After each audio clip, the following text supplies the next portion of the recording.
ঠাকুর, মা, স্বামীজির শ্রীচরণে ভক্তিপূর্ণ প্রণাম জানিয়ে আজকে নিবেদন গিরিশচন্দ্র ঘোষ, স্বামী গম্ভীরানন্দ। গিরিশচন্দ্রের ঘোষের উপর দিয়া অনেক সজ্ঞী আছে।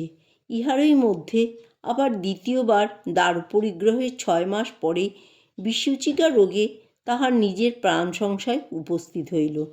মৃত্যু যখন শিয়রে দণ্ডায়মান, তখন তিনি সহসা দেখিলেন সম্মুখে এক অদৃষ্টপূর্ব মাতৃমূর্তি। তাহার সীমন্তে সিন্দুর, নয়নদয়ে স্নেহপূর্ণ, পরনে লাল কস্তাপেরে শাড়ি। সেই দেবী তাহাকে দিলেন মহাপ্রসাদ খাইতে।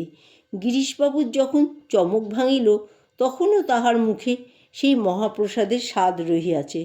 অতঃপর তিনি সুস্থ হইয়া উঠিলেন। এই অলৌকিক রূপে পুনর্জীবন লাভান্তে আর একদিকে তাহার দৃষ্টি আকৃষ্ট হইল। তিনি দেখিলেন তাহার চতুর্দিকে শত্রু, এমনকি বন্ধুগণও নিজ নিজ স্বার্থ উদ্ধারে ব্যস্ত। পুরুষাকার সহায়ে সংসারে অভ্যুদয় লাভ করিয়া তিনি আজ পদে পদে বিপর্যস্ত।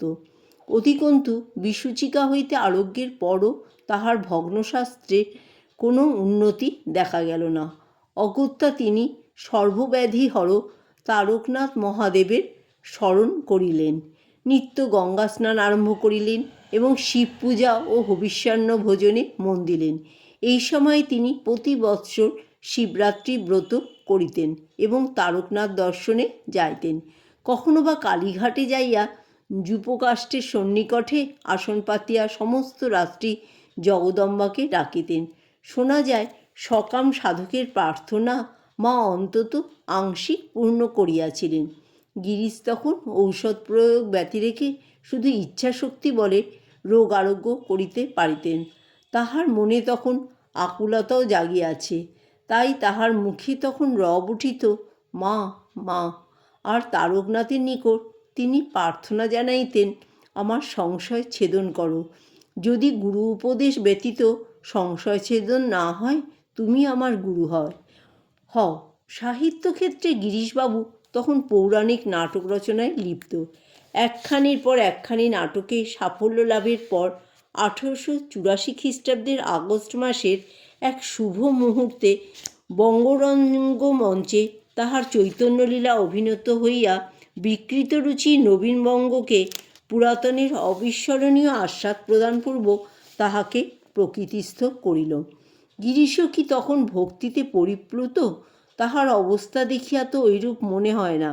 চৈতন্যলীলার রসস্বাদে বিমুগ্ধ হইয়া জনৈক বৈষ্ণব বাবাজি স্বীয় প্রীতি ও ধন্যবাদ জ্ঞাপনের জন্য গিরিশগৃহে উপস্থিত হইয়া দেখিলেন কবিবর সুরার বোতল লইয়া বসিয়া আছেন। নিজ চক্ষুকে বিশ্বাস করিতে না পারিয়া বাবাজি জিজ্ঞাসা করিলেন, আপনি কি ঔষধ সেবন করেছেন?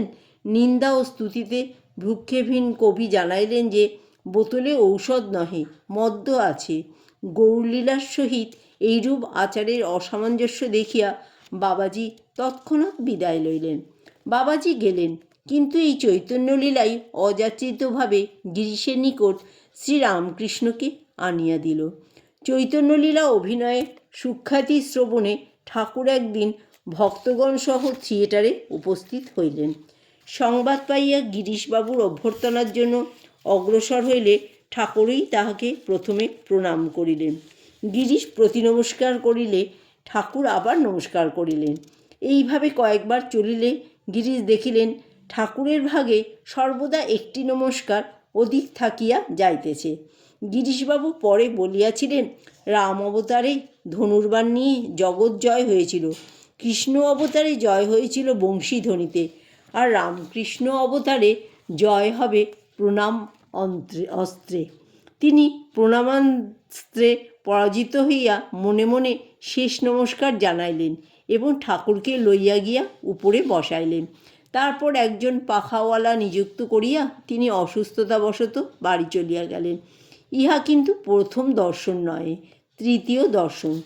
প্রথম দর্শন হইয়াছিল বসুপাড়ায় দীননাথ বসুর বাড়িতে। গিরিশবাবুর ইন্ডিয়ান মিরর পত্রে দক্ষিণেশ্বরের পরমহংসদেবের কথা পড়িয়াছিলেন। সেই সময় আর্ত ও জিজ্ঞাসু গিরিশ বিসূচিকা হইতে অলৌকিকভাবে জীবনলাভের পর ধর্মে মন দিয়াছেন, কিন্তু উচ্চাঙ্গের বিশ্বাস তখনও মনে স্থান পায় নাই। মিরর পাঠান্তে তাহার মনে হইল ব্রাহ্মরা কি আবার এক পরমহংস খাড়া করিয়াছে। যাহা হোক, পাড়ায় তিনি আসিয়াছেন জানিয়া কৌতূহল বশে সেখানে গিয়া দেখিলেন পরমহংস মহাশয় উপদেশ দিতেছেন এবং কেশববাবু প্রভৃতি সানন্দে শুনিতেছেন।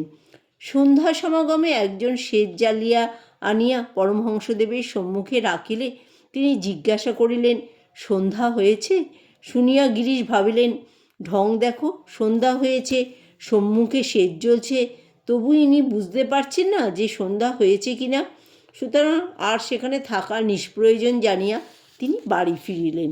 ইহার কয়েক বৎসর পরে বলরাম মন্দিরে দ্বিতীয় দর্শন। ঠাকুরের শুভাগমন উপলক্ষে ভক্ত চূড়ামণি বলরামপল্লীর অনেককে নিমন্ত্রণ করিয়াছিলেন। শ্রীযুত গিরিশও নিমন্ত্রিত হইয়া তথায় উপস্থিত হইলেন। তাহার ধারণা ছিল যে যোগী ও পরমহংসেরা কাহারও সহিত কথা বলেন না এবং কাহাকেও নমস্কার করেন না, তবে কেহ সাধ্য সাধনা করিলে পদসেবা করিতে দেন মাত্র। এই পরমহংস কিন্তু উহার বিপরীত। ইনি সাগ্রহে বন্ধুভাবে কথা বলেন আর দীনভাবে ভূমি স্পর্শ করিয়া পুনঃ পুনঃ প্রণাম করেন। পৌরাণিক চিত্রাঙ্কনে ব্যাপৃত নাট্যকার দেখিলেন বাস্তবের নিকট কাল্পনিক চিত্র যেন কেমন মলিন হইয়া গেল।